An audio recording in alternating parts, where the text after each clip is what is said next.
Assalamualaikum warahmatullahi wabarakatuh. Welcome back to my YouTube channel The Forensic English Family. Hari ini kita akan membahas perkuliahan forensik tentang identifikasi episode 1. Kita membahas dulu tentang fungsi identifikasi. Awalnya, identifikasi itu adalah diperlukan untuk proses penyidikan suatu tindak pidana, khususnya mengenai ciri kriminal. Silahkan nonton video saya di channel YouTube ini juga tentang penemu di bidang forensik. Sekarang perkembangannya mengarah ke kasus pidana dan perdata, juga untuk kepentingan kesejahteraan umat manusia. Jadi tujuan identifikasi sendiri itu sangat luas. Pertama, itu adalah kebutuhan etis dan kemanusiaan. Jadi hak semua orang untuk dikenali ya. Kita juga tidak ingin orang-orang tidak kenal siapa kita. Minimal nama kita mungkin. Kemudian, untuk pemastian kematian seseorang secara resmi dan yuridis. Ketiga, pencatatan identitas untuk keperluan administratif dan pemakaman. Keempat, pengurusan klaim di bidang hukum publik dan perdata. Kelima, pembuktian klaim asuransi, pensiun, dan lain-lain. Dan keenam, sebagai upaya awal dalam suatu penyelidikan kriminal jika dicurigai ada kasus kriminal.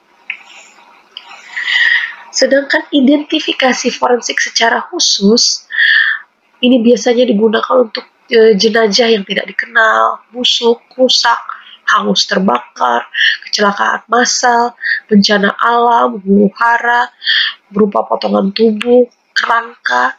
Selain itu juga berperan dalam kasus-kasus lain seperti kasus penculikan anak, bayi yang tertukar, kasus paternitas, perkiraan usia, dan lain-lain. Ini menyangkut masalah pidana, perdata, dan administratif. Adapun metode identifikasi ada berbagai macam. Pertama ada metode visual, ini yang paling sederhana ya.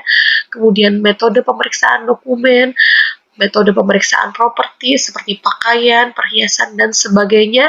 Metode medis dengan pemeriksaan fisik, minimal tinggi dan berat badan, warna tirai mata, luka bekas operasi, tato, dan sebagainya. Kemudian ada metode pemeriksaan sidik jari, pemeriksaan gigi atau odontologi, pemeriksaan DNA, serologi, dan metode eksklusi. Eksklusi ini menggunakan daftar penumpang ya, seperti pada contoh kecelakaan pesawat. Kita akan membahas tentang metode identifikasi primer dan sekunder. Primer adalah jenis metode identifikasi yang paling dapat diandalkan. Ada 3, sidik jari, odontologi, dan DNA.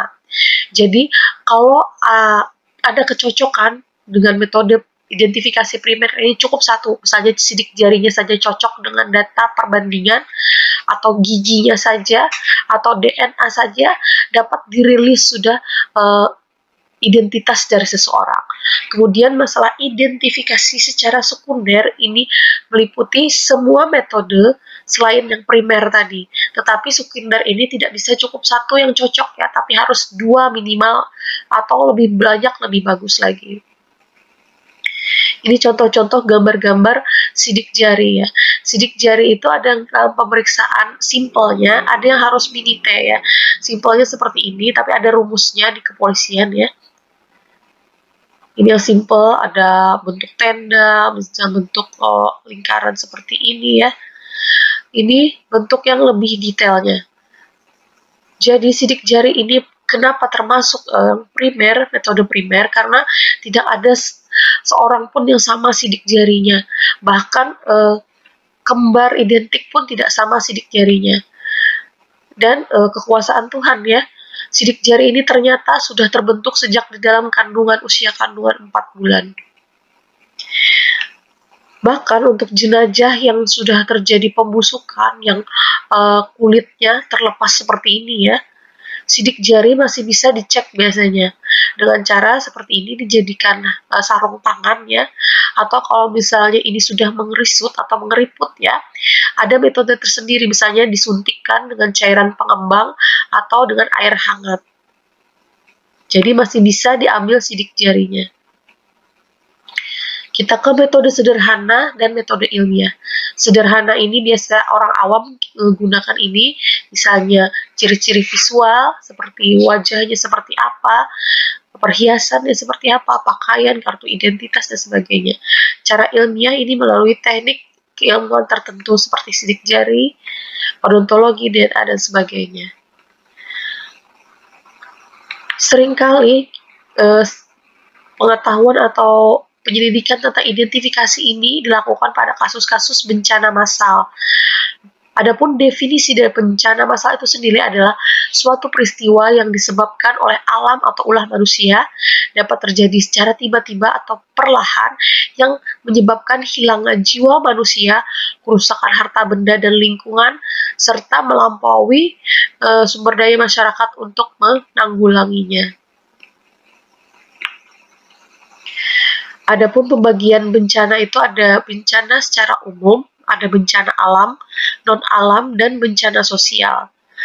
Bencana tadi ya, seperti tadi, bahwa bencana adalah peristiwa atau rangkaian peristiwa yang mengancam atau mengganggu kehidupan dan penghidupan masyarakat, baik karena faktor alam atau non-alam, faktor manusia maupun faktor manusia, sehingga timbul korban jiwa, kerusakan lingkungan, kerugian harta benda, dan dampak psikologis.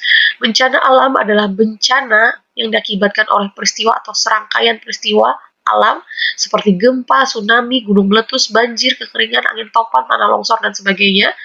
Sedangkan kalau non-alam itu diakibatkan peristiwa atau rangkaian peristiwa non-alam seperti kegagalan teknologi, kegagalan modernisasi, epidemi, wabah penyakit, kayak sekarang ini ya.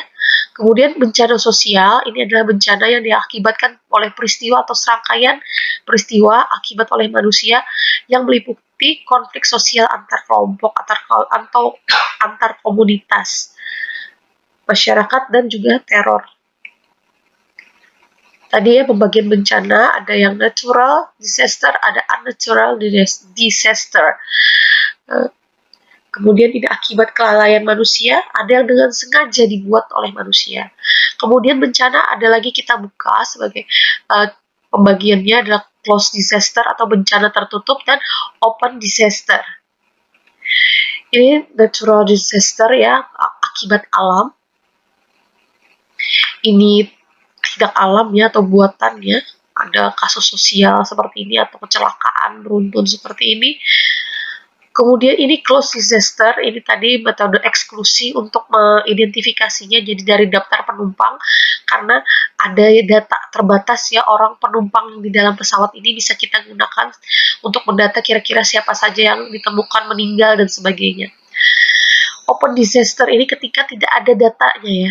Misalnya ini kebakaran hutan, kita tidak tahu siapa saja yang berada di hutan ini. Entah ada, entah tidak ada, entah banyak, entah siapa.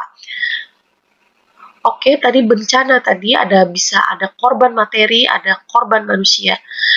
Manusia ini bisa dalam kondisi masih hidup, bisa dalam kondisi meninggal sudah. Setelah meninggal, dia dicari, dievakuasi, diidentifikasi, diserahkan ke keluarga, dan kemudian dikubur. Kita akan menyinggung masalah DVI ya, atau Disaster Victim Identification. Jadi ini ada suatu metode untuk mengidentifikasi bencana ya. Kapan DVI diperlukan? Yaitu untuk menegakkan HAM, hak asasi manusia, bagian proses penyidikan, ketika identifikasi visual diragukan, ini untuk kepentingan hukum, asuransi, warisan, status perkawinan, dan ini adalah suatu metode yang dapat dipertanggungjawabkan tidak hanya lokal tetapi internasional dunia ya.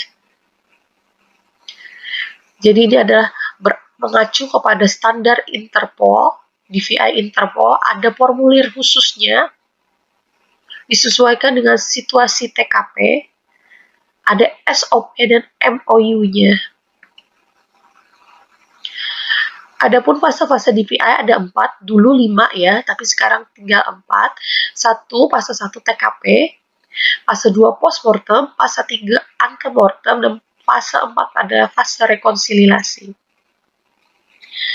Adapun tujuan diterapkannya prosedur DPI adalah dalam rangka mencapai identifikasi yang dapat dipertanggungjawabkan secara hukum, sempurna dan paripurna dengan semaksimal mungkin sebagai wujud dari kebutuhan dasar hak asasi manusia, di mana seorang mayat mempunyai hak untuk dikenali sebagai awal penyidikan dan untuk kepentingan sivil legal aspek, untuk pengurusan asuransi, warisan, dan sebagainya. Struktur organisasi DVI ada yang tingkat nasional, ya, ada yang regional, ada juga yang tingkat provinsi. Jadi ini koordinasi berbagai pihak. Untuk provinsi, misalnya contohnya Kabid Dokes Polda, Dinas Kesehatan, Rumah Sakit, Pemda, dan pendukung lainnya. Kapan prosedur DPI diterapkan? Jika terjadi korban massal ya. Apa yang dilakukan pada fase 1 atau TKP ini fungsinya adalah menetapkan prosedur DPI, mencari, menemukan, mencatat sisa tubuh dan barang. Tempat insiden ini harus dianggap sebagai TKP, ya, tempat kejadiannya. Harus diteliti dan membuat catatan sebelum sisa tubuh dipindahkan. Jadi harus ada pendokumentasian dulu sebelum memindahkan apa-apa yang ada di TKP. Ini harus ada kerjasama dengan pihak terkait di TKP. Ada form khususnya yang berwarna pink. Ini akan dilanjutkan form pink ini pengisiannya pada fase 2, yaitu fase postmortem. Ini dilakukan di kamar mayat, ya. Melakukan pemeriksaan mayat dan propertinya, mencatat hasil pemeriksaan, dokumentasi, pengambilan sidik jari, pengambilan sampel DNA, mencatat hasil dalam form DVI warna pink yang tadi lanjutan TKP. Kemudian di fase 2 ini tujuannya untuk menampung dan menyimpan sisa tubuh, properti, kemudian pengujian terhadap sisa tubuh, tempat koordinasi untuk pemisahan sisa tubuh. Misalnya ada beberapa sisa-sisa tubuh, itu bisa dikoordinasikan di fase 2 ini. Kemudian fase 3 ada antemortem, fungsinya mendapatkan, menganalisa, serta mencocokkan data orang yang hilang. Mengetahui data orang hilang, mendapatkan informasi DNA, mendapatkan informasi properti, dan formulir antemortem. Jadi fase-fase DPI ini terpisah, ya. Kalau bisa juga tim yang melakukannya tim yang terpisah sehingga datanya tidak saling contek, ya. Kesulitan pada fase antemortem ini adalah kita menggali data dari masyarakat, ya, atau orang awam yang seringkali bahasanya atau tingkat pendidikannya juga harus ekstra hati-hati kita menyampaikannya dan memahamkan mereka tentang pemahaman dan maksud-maksud istilah tertentu, ya.